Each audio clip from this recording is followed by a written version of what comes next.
ಮೇಲೆ ಆಸೀನರಾಗಿರ್ತಕ್ಕಂಥ ಎಲ್ಲ ಗಣ್ಯಾತು ಗಣ್ಯರೇ, ಈ ನಾಡಿನ ದೈಹಿಕ ಶಿಕ್ಷಣ ಶಿಕ್ಷಕರ ಆರಾಧ್ಯ ದೈವ ಅಂದರೆ ಸನ್ಮಾನ್ಯ ಗೌರವಾನ್ವಿತ ಸಭಾಪತಿಗಳಾಗಿರ್ತಕ್ಕಂಥ ಶ್ರೀ ಬಸವರಾಜ್ ಹೊರಟ್ಟಿ ಸರ್ ಅವರು. ಯಾಕಂದರೆ ಉಪಕಾರ ಮಾಡಿದವರನ್ನು ಎಂದಿಗೂ ಮರೆಯಬೇಡ, ಆ ಉಪಕಾರ ಮಾಡಿದವರನ್ನು ಸದಾ ನೆನೆಸುತ್ತಿರೋ ಅಂತಕ್ಕಂಥ ಒಂದು ಗಾದೆ ನಮ್ಮ ದೈಹಿಕ ಶಿಕ್ಷಣ ಶಿಕ್ಷಕರ ಮನದಲ್ಲಿದೆ. ಇವತ್ತು ದೈಹಿಕ ಶಿಕ್ಷಣ ಅಂತಕ್ಕಂಥದ್ದಿದೆ ಅಂತಂದರೆ ಮೂಲ ಕಾರಣಕರ್ತರು ಶ್ರೀತಾ ಬಸವರಾಜ್ ಹೊರಟ್ಟಿ ಸಾಹೇಬರು, ನಮ್ಮ ಗೌರವಾನ್ವಿತ ಸಭಾಪತಿಗಳು. ಮೊದಲು ನಮಗೆ ಒಂದೇ ಕೊಂಬು ಹೆಚ್ಚಾಗಿರ್ತಕ್ಕಂಥದ್ದು ಇತ್ತು.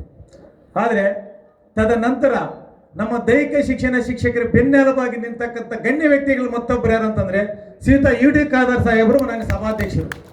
ಯಾಕೆ ಘಂಟಾಘೋಷದಿಂದ ನಾವು ಹೇಳ್ತೀವಿ, ಯಾಕಂದರೆ ಎಲ್ಲ MLCಗಳು 14 ಜನ ಮೊದಲು ಹೇಳ್ತಾರೆ, ಎಲ್ಲ ನಮ್ಮ ದೈಹಿಕ ಶಿಕ್ಷಣ ಶಿಕ್ಷಕರಿಗೆ ಯಾರು ಸಹಕಾರ ಕೊಡ್ತಾ ಇಲ್ಲ, ಸಹಕಾರ ಕೊಡ್ತೀವಿ.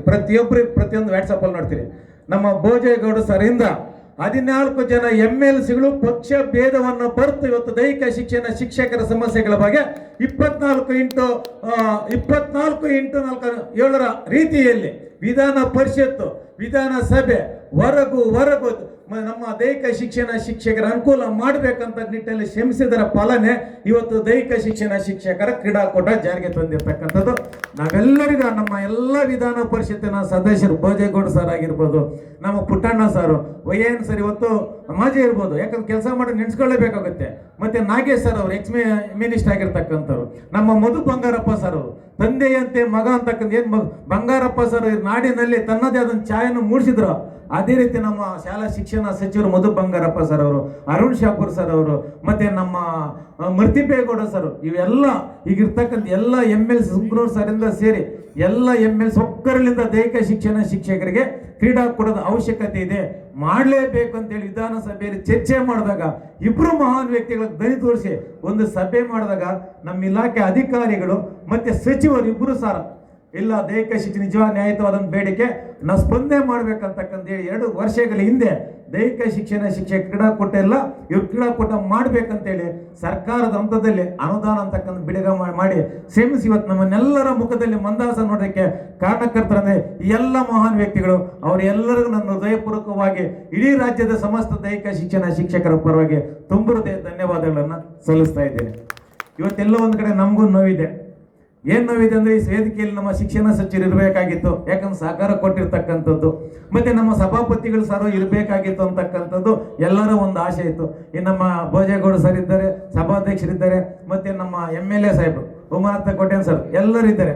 ಅವರೊಂದು ಇಬ್ಬರು ಇದ್ದಿದ್ರೆ ನಮಗೂ ಮತ್ತು ಇನ್ನು MLCಗಳು ಬಂದಿದ್ದು ಸ್ವಲ್ಪ ಚೆನ್ನಾಗಿರ್ತಾರೆ, ಎಲ್ಲರ ಒಂದು ಭಾವನೆ ಇದೆ. ಆದರೆ ಕಾರಣಾಂತರದ ನಿಮ್ಗೆ ಗೊತ್ತಿದೆ ವಿಷಯ ಏನು ಮಧ್ಯಾಹ್ನ ಆಗಿದೆ ಅಂತಕ್ಕಂಥದ್ದು. ನಾಳೆ ಭೇಟಿ ಆದರೂ ಆಗಬಹುದು ನಮ್ಮನ್ನ ಶಿಕ್ಷಣ ಸಚಿವರು ಮತ್ತು ಸಭಾಪತಿಗಳು ಅಂತಕ್ಕಂಥ ಆಶಾ ಭಾವನೆ ಅಂತಕ್ಕಂಥದ್ದಿದೆ. ಆದರೆ ನಮ್ಮ ಈ ದಕ್ಷಿಣ ಕನ್ನಡ ಜಿಲ್ಲೆಯಲ್ಲಿ ಕ್ರೀಡಾಕೂಟ ನಡಿಬೇಕಾದ್ರೆ ಏನು 2 ವರ್ಷಗಳ ನಿಂತ ಅನುದಾನ ತಡೆಯಾಗಲಿಕ್ಕೆ ನಿಂತಿತ್ತೋ ಅನುದಾನವನ್ನು ಬಿಡುಗಡೆ ಮಾಡಿಸಿ ಕ್ರೀಡಾಕೂಟದ ಜವಾಬ್ದಾರಿಯನ್ನು ವಹಿಸಿ ಅದಕ್ಕೆ ಚಾಲನೆ ಕೊಟ್ಟಿರ್ತಕ್ಕಂಥದ್ದು ಶ್ರೀತಾ UD ಖಾದರ್ ಸಾಹೇಬರು, ನಮ್ಮ ಗೌರವಾನ್ವಿತ ಸಭಾಧ್ಯಕ್ಷರು ಮತ್ತು ಸಭಾಪತಿಗಳು ಮತ್ತು ನಮ್ಮ MLCಗಳು ವಿಶೇಷವಾಗಿ ಧೈರ್ಯ ಮಾಡಿ ಕ್ರೀಡಾಕೂಟ ನಾನು ಮಾಡ್ತೀನಿ, ಏನೇ ಸಮಸ್ಯೆ ಬಂದ್ರು ಅಂತ ಎದೆಗುಂದದೆ ಮುನ್ನುಗ್ಗಿ ಬಂದಿರತಕ್ಕಂಥದ್ದು ನಮ್ಮ ಇಲ್ಲಿನ ಉಪನಿರ್ದೇಶಕ ಶಶಿಧರ್ ಸರ್ ಅವರು. ನಿಜವಾಗ್ಲೂ ಇವರಿಗೆ ನಾನು ಎಷ್ಟು ಧನ್ಯವಾದಗಳನ್ನು ಹೇಳಿದ್ರು ಸಾಲದು. ಅವರಿಗೆ ಮತ್ತೊಮ್ಮೆ ನಾನು ತುಂಬ ಧನ್ಯವಾದಗಳನ್ನು ತಿಳಿಸ್ತಾ ಇದ್ದೀನಿ ಸರ್. ಇದು ದಕ್ಷಿಣ ಕನ್ನಡ ಜಿಲ್ಲೆ ತುಳುನಾಡು, ಪವಿತ್ರವಾದಂಥ ಒಂದು ಪ್ರದೇಶ. ಒಂದು ಕಡೆ ಧರ್ಮಸ್ಥಳ ಇರ್ತಕ್ಕಂಥ ಮಂಜುನಾಥ ಸ್ವಾಮಿ ಇರ್ತಕ್ಕಂಥದ್ದು ಒಂದು ಕಡೆ, ಇನ್ನೊಂದು ಪವಿತ್ರವಾದ ದರ್ಗಾ ಇರ್ತಕ್ಕಂಥದ್ದು ಒಂದು ಕಡೆ, ಇನ್ನೊಂದು ಕಡೆ ಶ್ರೀಕೃಷ್ಣ ಇರ್ತಕ್ಕಂಥ ನಾಡು. ಇದೇ 2 ವರ್ಷಗಳ ಹಿಂದೆ ಇದೇ ಸ್ಕೌಟ್ ಭವನದಲ್ಲಿ ನೀವು ಮಾಡಿ ನಿಮಗೆ ಬೆನ್ನೆಲುಬಾಗಿರ್ತೀನಿ ಅಂತಕ್ಕಂತೇಳಿ ನಮಗೆ ರಾಷ್ಟ್ರೀಯ ಕ್ರೀಡಾ ದಿನಾಚರಣೆಗೆ ಸಂಪೂರ್ಣ ಊಟದ ವ್ಯವಸ್ಥೆ ಸಮೇತ ಸೇರಿ ವ್ಯವಸ್ಥೆಯನ್ನು ಮಾಡಿಕೊಟ್ಟು ಇವತ್ತು ಕ್ರೀಡಾಕೂಟಕ್ಕೂ ತಮ್ಮದೇ ಆದಂಥ ರೀತಿ ಸಂಪೂರ್ಣ ವ್ಯವಸ್ಥೆ ಮಾಡಿ ದೈಹಿಕ ಶಿಕ್ಷಣ ಶಿಕ್ಷಕರ ಬೆನ್ನೆಲುಬಾಗಿ ಇವತ್ತು ನಿಂತಿದ್ದಾರೆ ಅಂತಂದರೆ ನಮ್ಮ ಕರುನಾಡ ದೈಹಿಕ ಶಿಕ್ಷಣ ಶಿಕ್ಷಕರ ಕ್ರೀಡಾ ರತ್ನ ಪ್ರಶಸ್ತಿಯನ್ನು ಪಡೆದಿರ್ತಕ್ಕಂಥ ಶ್ರೀಯುತ ಮೋಹನ್ ಆಳ್ವ ಸರ್ ಅವರು ನಿಜವಾಗಲೂ ನಾವು ಎಂದಿಗೂ ಮರೆಯೋದಿಲ್ಲ. ಕೋಟಿಗಳಿದ್ದಾರೇನು, ದಾನ ಮಾಡುವ ಮನಸ್ಸಿಲ್ಲದಿದ್ದರೆ ಎಷ್ಟಿದ್ದಾರೆ ಏನು ಅಂತಕ್ಕಂಥದ್ದು. ಆದರೆ ಅವರ ಮನಸ್ಸಿನಲ್ಲಿ ಸದಾ ನಮಗೆ ಏನಾದರೂ ಮಾಡಲೇಬೇಕಂತಕ್ಕಂತಿದೆ. ನಿಜವಾಗಲೂ ನಾವೆಂದಿಗೂ ಅವರನ್ನು ಮರೆಯುವಾಗಿದ್ದಿಲ್ಲ. ಅವರ ಒಂದು ಉಪಕಾರನೇ ಇವತ್ತು ನಮಗೆ ಈ ಕ್ರೀಡಾಕೂಟ ಆಗಕ್ಕೆ ಸಾಧ್ಯ ಆಗಿದೆ. ಈ ಒಂದು ಜಾಗದಲ್ಲಿ ಮನೆ ಸಭಾಧ್ಯಕ್ಷರು, ಸಭಾಪತಿಗಳು, ಶಿಕ್ಷಣ ಸಚಿವರು, ಮತ್ತು ನಮ್ಮ ಭೋಜೇಗೌಡ ಸರ್ ಅವರು, ಮತ್ತು ಪುಟ್ಟಣ್ಣ ಸರ್ ಅವರು, ಮತ್ತು ಅರುಣ್ ಶಾಪು ಸರ್ ಎಲ್ಲರೂ ಸಹ ಈ ವೇದಿಕೆಯಲ್ಲಿ ಕೂತಿದ್ದ ಸಂದರ್ಭದಲ್ಲಿ ನಮ್ಮ ಪ್ರಮುಖವಾದಂಥ ಒಂದು ಬೇಡಿಕೆ ಇದೆ. ಸಾಹೇಬ್ರು ಅದನ್ನೇ ಬಾಯಿ ಬಿಟ್ಟು ಹೇಳಿಲ್ಲ, ನಾನು ಆಮೇಲೆ ಮಾತಾಡ್ತೀನಿ ಅಂದರು ಗೌರವದ ಸಭಾಧ್ಯಕ್ಷರು. ಆದರೆ ಈ ವೇದಿಕೆಯಲ್ಲಿ ನನ್ನ ಅಧ್ಯಕ್ಷನಾಗಿ ನನ್ನ ಶಿಕ್ಷಕರ ಸಮಸ್ಯೆಯನ್ನು ನಾನು ಅವರ ಹತ್ರ ಹಂಚ್ಕೊಳ್ಳೇಬೇಕಾಗಿದೆ ಸರ್.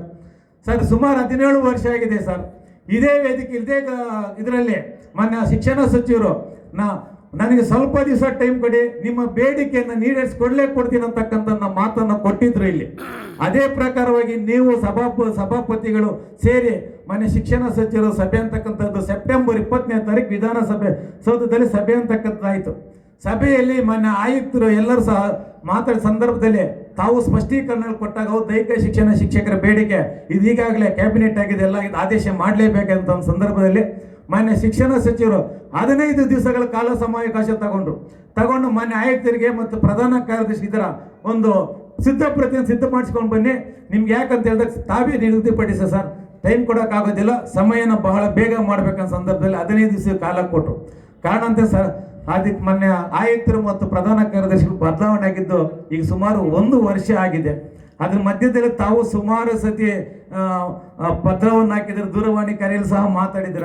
ಇದಕ್ಕೆ ಮುಂಚೆ ಮೊನ್ನೆ ಸಭಾಪತಿಗಳು ಸಹ 2 ಸಭೆಯನ್ನು ಮಾಡಿದಾಗ ಈಗ ನಮ್ಮ ಮೊನ್ನೆ ಪ್ರಧಾನ ಕಾರ್ಯದರ್ಶಿಗಳು 1 ತಿಂಗಳು ಸಮಯಾವಕಾಶ ತಗೊಂಡು 3 ತಿಂಗಳಾಗಿದೆ. ಎಲ್ಲವೂ ಒಂದು ಹಂತಕ್ಕೆ ಬಂದಿದೆ ಸರ್. ನಮ್ಮ ಶಾಸಕರು ತಾವು ಸಭಾಪತಿಗಳು ಮನಸ್ಸು ಮಾಡಿದ್ರೆ ನಮ್ಗೆ 15 ದಿವಸದಲ್ಲಿ ಈ ದೈಹಿಕ ಶಿಕ್ಷಣ ಶಿಕ್ಷಕರ 17 ವರ್ಷಗಳ ಒಂದು ನೋವನ್ನು ಈಡೇರಿಸ್ತಕ್ಕಂಥ ಶಕ್ತಿ ತಮ್ಮ ಎಲ್ಲರಿಗಿದೆ. ದಯವಿಟ್ಟು ತಾವೆಲ್ಲರೂ ಈ ವೇದಿಕೆಯಲ್ಲಿ ನಮಗೊಂದು ದಿನಾಂಕವನ್ನು, ಈ ದಿನಾಂಕದೊಳಗೆ ನಿಮ್ಮ ಸಮಸ್ಯೆಯನ್ನು ಬಗೆಹರಿಸ್ತೀವಿ ಅಂತಕ್ಕಂಥ ಒಂದು ಖುಷಿಯನ್ನು ಈ ವೇದಿಕೆಯಲ್ಲಿ ಕೊಡಬೇಕು ತಾವು ಅಂತಕ್ಕಂಥ ನಾನು ಈ ಸಂದರ್ಭ ತಮ್ಮಲ್ಲಿ ಮನವಿ ಮಾಡ್ಕೊಳ್ತಾ ಇದ್ದೇನೆ ಸರ್. ವೇದಿಕೆ ಪರವಾಗಿ ಜೋರು ಚಪ್ಪಾಳೆ ಬರಲಿಲ್ಲ. ದೈಹಿಕ ಶಿಕ್ಷಣ ಶಿಕ್ಷಕರಲ್ಲಿ ಈ ಬಾರಿ ನಮ್ಮ ಸಮಸ್ಯೆ ಬಗೆಹರಿದಿಲ್ಲ ಅಂತಂದ್ರೆ ಇಂಥ ಘಟಾನುಘಟಿಗಳಿದ್ದೇ ನಮ್ಮ ಸಮಸ್ಯೆ ಇಂದಿಗೂ ನಮ್ಮ ಸಮಸ್ಯೆ ಬಗೆಹರಿದಿಲ್ಲ. ನಮ್ಮ ನೋವನ್ನು ದಯವಿಟ್ಟು ನಿಮ್ಗೆ ಅರ್ಥ ಆಗಿದೆ, ಆ ನೋವನ್ನು ಬಗೆಹರಿಸ್ಕೊಡಿ ಅಂತಕ್ಕಂಥ ತಮ್ಮಲ್ಲಿ ಮನವಿ ಮಾಡ್ಕೊಳ್ತಾ ಇದ್ದೀನಿ ಸರ್. ಇನ್ನು ಮುಖ್ಯವಾಗಿ ರಾಜ್ಯ ದೈಹಿಕ ಶಿಕ್ಷಣ ಶಿಕ್ಷಕರ ಪ್ರಮುಖವಾಗಿ 4 ಸಮಸ್ಯೆಗಳಿವೆ ಸರ್. ಆ ಮನವಿಯನ್ನು ಯಾಕಂದ್ರೆ ಈಗಾಗಲೇ ನಮ್ಮ ಭೋಜೇಗೌಡ ಸರ್ ಲಾಸ್ಟ್ ಇಯರ್ ವಿಧಾನ ಪರಿಷತ್ನ ಸಹ ಬಹಳ ಪ್ರಶ್ನಾವಳಿಗಳನ್ನ ಹಾಕಿ ಚರ್ಚೆ ಮಾಡಿ ಸರ್ಕಾರನ ಒಪ್ಪಿಸೋ ರೀತಿಯಲ್ಲಿ ವಿಧಾನ ಪರಿಷತ್ ಚರ್ಚೆ ಮಾಡಿ ಒಂದು ಹಂತಕ್ಕೆ ತರಿಸಿದ್ದಾರೆ, ಒಪ್ಪಿದೆ. ಆ ಒಂದು ಸಮಸ್ಯೆ ಅಂದರೆ ಈ ರಾಜ್ಯದಲ್ಲಿ ಯಾರಿಗಾದ್ರೂ ಬಡ್ತಿ ಇಲ್ಲದೆ ನಿವೃತ್ತಿ ಆಗ್ತಕ್ಕಂಥ ನತದೃಷ್ಟಿ ಇದ್ರೆ ಅದು ನಮ್ಮ ಪ್ರಾಥಮಿಕ ಶಾಲಾ ದೈಹಿಕ ಶಿಕ್ಷಣ ಶಿಕ್ಷಕರು. ಪ್ರೌಢಶಾಲೆಗೆ ಅದು ಹೋಗಿ ಬಡ್ತಿ ಹೊಡ್ತಾರೆ. ಪ್ರಾಥಮಿಕ ಶಾಲೆ ದೈಹಿಕ ಶಿಕ್ಷಣ ಶಿಕ್ಷಕರಾಗಿ ಸೇರಿದ ಮೇಲೆ 40 ವರ್ಷ 35 ವರ್ಷ ದೈಹಿಕ ಶಿಕ್ಷಣ ಶಿಕ್ಷಕರಾಗಿ ನಿವೃತ್ತಿ ಆಗಬೇಕು. ಅದಕ್ಕಾಗಿ ಸರ್ಕಾರದಲ್ಲಿ ಒಂದು ಅವಕಾಶ ಇದೆ ಸರ್. ಈಗಾಗಲೇ TPOಗಳಿಗೆ ಹೆಚ್ಚು ಕಾರ್ಯಭಾರ ಇದೆ ಇಲಾಖೆಯಲ್ಲಿ. ಯಾವುದೇ ಹಣಕಾಸಿನ ಒಂದು ಸಮಸ್ಯೆ ಬರೋದಿಲ್ಲ. BO ಆಫೀಸ್ಗಳಲ್ಲಿ ಶಿಕ್ಷಣ ಸಂಯೋಜಕರಾಗಿ ಅಥವಾ ಅಸ್ಟಿನ್ TPO ಆಗಿ ಒಂದು ಹುದ್ದೆಯನ್ನು ಸೃಜನೆ ಮಾಡಿ ಆ ತಾಲೂಕಲ್ಲಿರ್ತಕ್ಕಂಥ ಸೀನಿಯರ್ಗೆ ಒಂದು ಮುಂಬಡ್ತಿ ಕೊಡ್ರೆ ಜೀವಮಾನದಲ್ಲಿ ನಿಮ್ಮಿಂದ ಒಂದು ಮುಂಬಡ್ತಿ ಸಿಗ್ತಕ್ಕಂಥ ಸಂತೋಷದಿಂದ ನಿವೃತ್ತಿ ಅಂತಕ್ಕಂಥ ಆಗ್ತಾರೆ. ಅದರಿಂದ ಪ್ರಾಥಮಿಕ ಶಾಲೆಯಲ್ಲಿರ್ತಕ್ಕಂಥ ದೈಹಿಕ ಶಿಕ್ಷಣ ಶಿಕ್ಷಕರಿಗೆ BO ಕಚೇರಿಗೆ ಒಂದು ಅಸ್ಟಿನ್ TPO ಆಗಿ ಮುಂಬಡ್ತಿ ಕೊಡ್ತಕ್ಕಂಥ ಒಂದು ಆದೇಶ ಆಗಬೇಕು. ಎರಡನೇದಾಗಿ ಈಗಾಗಲೇ ತಾವೆಲ್ಲರೂ ಮೊನ್ನೆ ಶಿಕ್ಷಣ ಸಚಿವರು ಸಹ ಹೇಳಿದ್ರು ಆರ್ಥಿಕ ಇಲಾಖೆಗೆ, ಯಾಕೆ ಇನ್ನೂ ನೀವು ಮಾಡಿಲ್ಲ, ಇನ್ನು ಸರ್ಕಾರ ಒಪ್ಪಿದ್ರೆ ನೀವು ಯಾಕೆ ಮಾಡಿಲ್ಲ ಅಂತಕ್ಕಂಥದ್ದು. ಪದವಿ ಪೂರ್ವ ಕಾಲೇಜಲ್ಲಿ 120 ಜನಕ್ಕೆ ಒಬ್ಬ ದೈಹಿಕ ಉಪನ್ಯಾಸಕರನ್ನು ನೀಡಬೇಕಂತಕ್ಕಂಥ ಸರ್ಕಾರ ಆದೇಶ ಇದೆ. ಆದರೆ ನಮ್ಮ ಆರ್ಥಿಕ ಇಲಾಖೆಯಿಂದ ಇಲ್ಲಿ ತನಕ ಯಾವುದೇ ಆದೇಶನ ಪಾಲನೆ ಮಾಡೋ ಹುದ್ದೆಗಳು ಸೃಜನೆ ಆಗ್ತಾ ಇಲ್ಲ. ಇವತ್ತು ರಾಜ್ಯದಲ್ಲಿ ಸುಮಾರು ಬಡ ಮಕ್ಕಳು ಇದರಿಂದ ಅನ್ಯಾಯ ಆಗ್ತಾ ಇದೆ. ಯಾಕಂದರೆ ಪ್ರಾಥಮಿಕ ಶಾಲೆಯಲ್ಲಿ ದೈಹಿಕ ಶಿಕ್ಷಣ ಶಿಕ್ಷಕರಿದ್ದಾರೆ, ಪ್ರೌಢಶಾಲೆಯಲ್ಲಿದ್ದಾರೆ, ಪದವಿ ಕಾಲೇಜುಗಳಲ್ಲಿದ್ದಾರೆ. ಅದೇ ಪದವಿ ಪೂರ್ವ ಕಾಲೇಜಲ್ಲಿ ಆ ಏಜಿನಲ್ಲಿ ಬೇಕಾಗಿರ್ತಕ್ಕಂಥ ದೈಹಿಕ ಶಿಕ್ಷಣ, ಯಾಕೆ ಮಕ್ಕಳ ಬೆಳವಣಿಗೆ ಅವರ ಶಿಸ್ತು ಬೇಕಾಗಿರ್ತಕ್ಕಂಥ ಸಂದರ್ಭ ಆ ಸಂದರ್ಭದಲ್ಲಿ ಮಕ್ಕಳು ದೈಹಿಕ ಶಿಕ್ಷಣ ಇಲ್ಲದೆ ಬೇರೆ ಬೇರೆ ಅಭ್ಯಾಸಗಳ ಮಕ್ಕಳು ಬೆಳೆಯಂತಕ್ಕಂಥ ಒಂದು ಕಡೆ ಆದರೆ PU ಕಾಲೇಜಿನಲ್ಲಿ ಓದಿರ್ತಕ್ಕಂಥ ಮಕ್ಕಳಿಗೆ ಮೆಡಿಕಲ್ ಆಗಲಿ ಇಂಜಿನಿಯರಿಂಗ್ ಆಗಲಿ ನೇಮಕಾತಿ ಆಗೋ ಸಂದರ್ಭದಲ್ಲಿ ಕ್ರೀಡಾ ಕೋಟಾದಲ್ಲಿ ನಿಗದಿಯಾದಂಥ ಸೀಟ್ಗಳಿದೆ. ಆ ಸೀಟಿಗೆ ಇವತ್ತು ಖಾಸಗಿ ವ್ಯಕ್ತಿ ಶಾಲೆಗಳಲ್ಲಿ ಉತ್ತಮವಾದಂಥ ದೈಹಿಕ ಶಿಕ್ಷಣ ಇಟ್ಕೊಂಡಿರೋದ್ರಿಂದ ಅಲ್ಲಿ ಕೋಟ್ಯಾಂತರ ರೂಪಾಯಿ ಲಕ್ಷಾಂತರ ರೂಪಾಯಿ ಇರ್ತಕ್ಕಂಥ ಶ್ರೀಮಂತರ ಮಕ್ಕಳಲ್ಲಿ ಓದ್ತಾ ಇರೋದ್ರಿಂದ ಆ ಮಕ್ಕಳು ಪಾಲಾಗ್ತಾ ಇದೆ ಹೊರತು ಬಡವರಿಗೆ ಸರ್ಕಾರಿ ಶಾಲೆಯಲ್ಲಿ ಓದ್ತಾ ಬಡವ್ರ ಮಕ್ಕಳು ಪಾಲಾಗ್ತಾ ಇಲ್ಲ. ಆ ಮಕ್ಕಳು ಅನ್ಯಾಯ ಆಗ್ತಾ ಇದೆ. ದಯವಿಟ್ಟು ಒಂದೇ ಸತಿ 700 ಹುದ್ದೆ ಸೃಜನೆ ಆಗೋದು ಚಿಂತೆ ಇಲ್ಲ, ವರ್ಷಕ್ಕೆ 200 ಹುದ್ದೆ ಸೃಜನೆ ಮಾಡಿ, ನೇಮಕಾತಿ ಆಗೋದು ಚಿಂತೆ ಇಲ್ಲ, ಪ್ರಮೋಷನ್ ರೀತಿಯಲ್ಲಾದರೂ ಕೊಟ್ಟು ಇಲಾಖೆಗೆ ಯಾವುದೇ ರೀತಿಯಂತ ಆರ್ಥಿಕ ಹೊರೆ ಅಂತಕ್ಕಂದಿರೋದಿಲ್ಲ. ಅದರಿಂದ ಅದನ್ನು ಒಂದು ವ್ಯವಸ್ಥೆಯನ್ನು ಮಾಡಿಕೊಡ್ಬೇಕು. ಮೂರನೇದಾಗಿ ಇವತ್ತು ರಾಜ್ಯದಲ್ಲಿ ಸುಮಾರು ಜನ ನಿರುದ್ಯೋಗಿಗಳು ಅನೇಕ ಬಾರಿ ಸ್ಟ್ರೈಕ್ಗಳನ್ನು ಮಾಡಿದ್ರು. ನಮ್ಮ ಇಲಾಖೆ ಸರ್ಕಾರವೆಲ್ಲವೂ ನೇಮಕಾತಿ ಮಾಡ್ತೀವಿ ಅಂತಕ್ಕಂಥ ಭರವಸೆ ಕೊಟ್ಟರು. ಆ ಭರವಸೆ ಪ್ರಕಾರ ಸರ್ಕಾರ ಭರವಸೆ ನೀರೇರಿಸಿದೆ. ಆದರೆ 50% ಅಷ್ಟೇ ಏರಿಯಾಸಿದೆ. ಇವತ್ತು ನೇಮಕಾತಿಯಲ್ಲಿ ಆರ್ಥಿಕ ಇಲಾಖೆಯಲ್ಲಿ ಪ್ರಾಥಮಿಕ ಶಾಲೆಗೆ 380 ದೈಹಿಕ ಶಿಕ್ಷಣ ಶಿಕ್ಷಕರ ಹುದ್ದೆಗಳನ್ನು, ಪ್ರೌಢಶಾಲೆಗೆ 240 ದೈಹಿಕ ಶಿಕ್ಷಣ ಶಿಕ್ಷಕರ ಹುದ್ದೆಗೆ ಆರ್ಥಿಕ ಇಲಾಖೆ ಅನುಮೋದನೆ ಕೊಟ್ಟು 1 ವರ್ಷ ಆಗಿ ಒಳ ಮೀಸಲಾತಿ ವಿಳಂಬ ಆಗಿದೆ ಸರ್. ಇವತ್ತು ಪ್ರಾಥಮಿಕ ಶಾಲೆಯಲ್ಲಿ 3000 ಹುದ್ದೆಗಳು ಖಾಲಿ ಇದೆ. ಪ್ರೌಢಶಾಲೆಯಲ್ಲಿ ಸಹ 2800 ಹುದ್ದೆಗಳು ಖಾಲಿ ಇದೆ. ಕನಿಷ್ಠ 50% ಹುದ್ದೆಗಳಾದರೂ ನೇಮಕಾತಿ ಆದರೆ ನಾವು ಮಕ್ಕಳಿಗೆ ಕಲಿಸೋದ್ರ ಜೊತೆಗೆ ಕ್ರೀಡಾಕೂಟಗಳು ಯಶಸ್ವಿಯಾಗಿ ಮಾಡೋದಕ್ಕೆ ಮತ್ತು ಒಂದು ಅಷ್ಟು ಕುಟುಂಬಗಳನ್ನು ಜೀವನ ಮಾಡೋಕ್ಕೆ ಸಾಧ್ಯ ಆಗುತ್ತೆ. ಎಷ್ಟೋ ಭಾಗ್ಯಗಳನ್ನು ಇವತ್ತು ಕೊಟ್ಟಿರೋದು ಅನೇಕ ಬಡ ಕುಟುಂಬಗಳು ಇವತ್ತು ಜೀವಂತ ನಡೀತಾ ಇದೆ.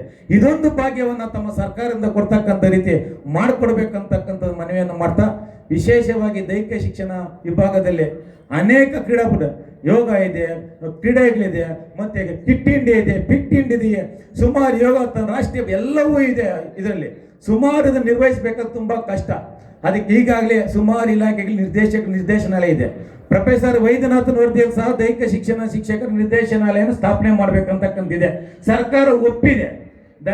ದೈಹಿಕ ಶಿಕ್ಷಣ ಪ್ರತ್ಯೇಕವಾದಂಥ ಒಂದು ನಿರ್ದೇಶನಾಲಯವನ್ನು ಸ್ಥಾಪನೆ ಮಾಡಿಕೊಡ್ಬೇಕು. ಇದರಿಂದ ಸರ್ಕಾರಕ್ಕೆ ಯಾವುದೇ ರೀತಿಯಾದಂಥ ಆರ್ಥಿಕ ಹೊರೆ ಅಂತಕ್ಕಂಥ ಬರೋದಿಲ್ಲ. ನೀವು ಈ ವ್ಯವಸ್ಥೆ ಮಾಡಿಕೊಟ್ರೆ ಈ ರಾಜ್ಯದ ಎಲ್ಲ ದೈಹಿಕ ಶಿಕ್ಷಣ ಶಿಕ್ಷಕರು ನೆಮ್ಮದಿಯಿಂದ ಆಗ್ತಾರೆ, ಒಂದು ಕೆಲಸ ಮಾಡೋಕ್ಕೆ ಸಾಧ್ಯ ಆಗುತ್ತೆ. ಈಗಾಗಲೇ ತಾವು ಅನೇಕ ನಮಗೆ ಕೊಡುಗೆಗಳನ್ನು ಕೊಟ್ಟಿದ್ದೀರಿ. ಸುಮಾರು ಸತಿ ನೇಮಕಾತಿ ಇದ್ದಾಗ ನೇಮಕಾತಿ ಕೊಟ್ಟಿದ್ದೀರಿ, ಪ್ರಮೋಷನ್ ಇದ್ದಾಗ ಪ್ರಮೋಷನ್ ಕೊಡಿಸಿದ್ದೀರಿ. 5 ವರ್ಷ ಪ್ರಮೋಷನ್ ಸಂದರ್ಭದಲ್ಲಿ ನಮ್ಮ MLC ನೀವೆಲ್ಲ ಗಲಾಟೆ ಮಾಡಿ ಪ್ರಮೋಷನ್ ಕೊಡಿಸಿದ್ದೀರಿ. ಈಗೇನು 1.5 ವರ್ಷದಿಂದ ಪ್ರಮೋಷನ್ ನಿಂತಿದ್ದ TP ಅದು ಈಗಾಗಲೇ ಕಮಿಷನರ್ ಸರ್ ಮಾತಾಡಿ ಪ್ರಮೋಷನ್ ಪ್ರೋಸೆಸ್ ಸ್ಟಾರ್ಟ್ ಆಗಿದೆ. ಮಾನ್ಯ ಮೇಡಮ್ ಅವ್ರು ನಮ್ಮ ನಿರ್ದೇಶಕರು ಹೇಳಿದ್ದಾರೆ, ಕ್ರೀಡಾಕೂಟ ಮುಗಿದ ತಕ್ಷಣ ಪ್ರಮೋಷನ್ ನಾವು ವ್ಯವಸ್ಥೆ ಮಾಡಿಕೊಡ್ತೀನಿ, ನೀವು ಯಾರು ಚಿಂತೆ ಮಾಡಬೇಡಿ ಅಂತಕ್ಕಂಥದ್ದನ್ನ ನಿಮ್ಮೆಲ್ಲರ ಸಾಕು. ಇಷ್ಟೆಲ್ಲ ಭಾಗ್ಯಗಳು ನಮ್ಗೆ ಕೊಟ್ಟಿರ್ತಕ್ಕಂಥದ್ದು ಜೊತೆಯಲ್ಲಿ ಈ 5 ಭಾಗ್ಯ ಅಂತಕ್ಕಂಥದ್ದು ಇದೆ ಸರ್. ಅದ್ರಲ್ಲಿ ಯಾವುದು ಫೈನಾನ್ಸ್ ಇಲ್ಲ. ದಯವಿಟ್ಟು ಇದಕ್ಕೊಂದು ಮುಕ್ತಿ ಮಾಡಿಕೊಡ್ಬೇಕು ನೀವೆಲ್ಲರೂ ಸೇರಿ ಅಂತ ಹೇಳ್ತಾ ಇಡೀ ರಾಜ್ಯದ ಪರವಾಗಿ ತಮ್ಮಲ್ಲಿ ಮನವಿ ಮಾಡಿಕೊಳ್ತಾ ಇದ್ದೀನಿ.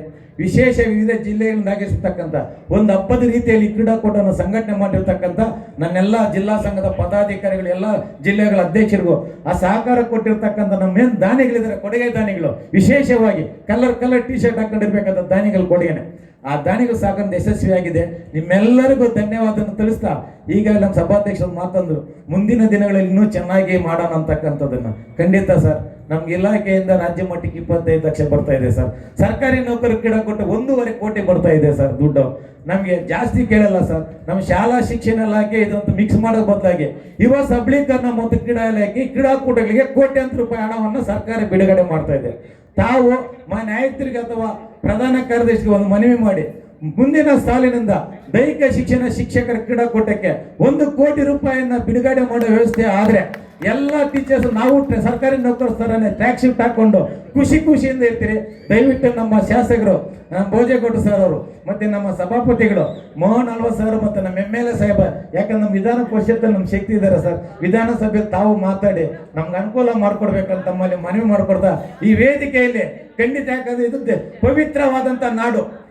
ಈ ಭಾಗದಲ್ಲಿ ಏನಾದರೂ ಒಂದು ಆಶ್ವಾಸನೆ ಬಂದು ಖಂಡಿತವಾಗಿ ಇದು ಹೇಳುತ್ತೆ.